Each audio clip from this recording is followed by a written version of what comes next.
High. তো আজকের দিনটা আমার জন্য একটা স্পেশাল দিন বলা চলে। কেন বলা চলে? আজকে আমি আমার যে শেষ প্রচেষ্টা সেটা করে তাই ভিডিওটা মেক করতেছি।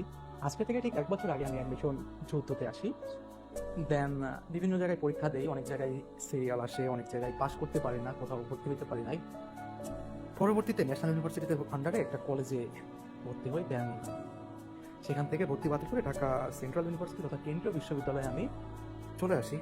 এখন বর্তমানে সেখানে ভর্তি আছি এবং আজকে ছিল জিএসটি অ্যাডমিশন এক্সাম। তো সেটা দিয়ে আসলাম। এটা ছিল আমার সর্বশেষ চেষ্টা। তো ভালোই লাগতেছে মোটামুটি আজকে দিনটা। আজকে ফাইনালি আজকে বলতে পারি যে অ্যাডমিশন জার্নিটা শেষ হলো।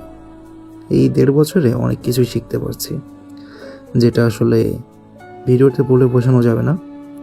তবে হ্যাঁ, অনেকবার পড়ে গিয়েছি, ফ্যামিলি সাপোর্ট করছে, আবার এক্সাম দিয়েছি, আবার ব্যর্থ হয়েছি, হেরে যাইনি।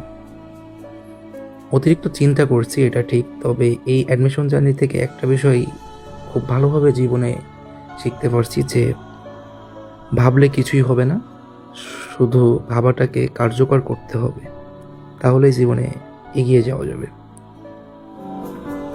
বাই অ্যাডমিশন জার্নি সময়টা খুব বেশি কিছু শিখিয়ে গেল আমাকে, যেটা সারা জীবন আমাকে ক্যারি করতে হবে।